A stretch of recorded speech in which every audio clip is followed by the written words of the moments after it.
दुल्हा बा नौकरी सरकारी तो को देले शादी पापा दे के 4 चक्का गाड़ी।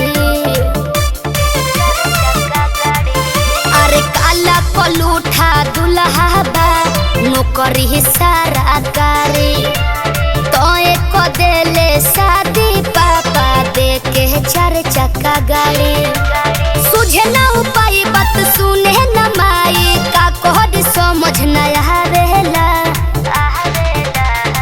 डार्लिंग सैया जी का फोन लगाओ और जो कहता हूँ दोहराओ। क्या पति से बिना मर्जी के दुल्हन जे भी बनावेला।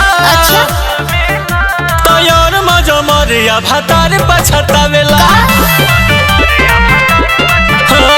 यार मजा मरिया भतार पछतावेला। पागल बड़ा का पूरा का पूरा।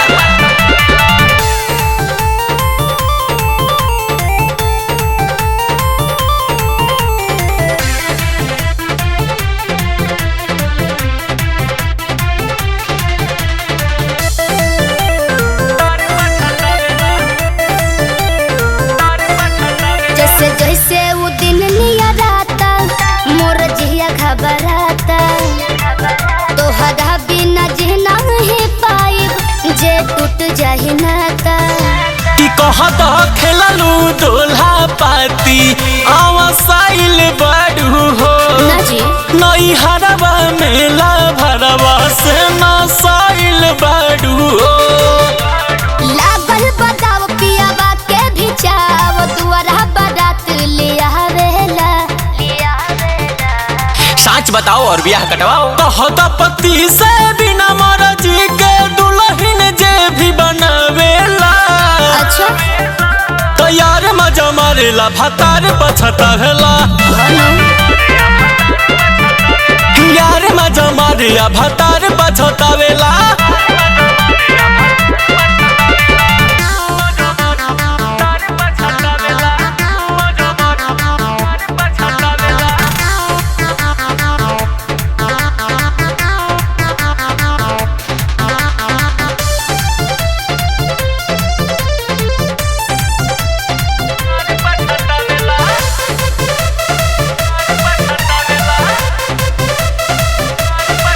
प्रियदर्शी तू ही कुछ सोचा जन कर उपाय दोसर डाली गले बर माला मर जाए जहर खाए। तोहर दुखवा कुली ठीक इरितिक करी है हो। अच्छा राख प्यार पबी सबस तोहर मांग भरी है हो। तोहर है जोरे जोनी भागे के पर सभे है उपाय बतावेला। बात समझाओ और दहेज बचाओ। कहत पति से बिना मर्जी के दुल्हन जे भी बनावेला। तैयार मजा मारला भतार पछतावेला। यार मजा मारिया भतार पछतावेला। अच्छा समझाओ और नहीं तो झूठ खिलाओ।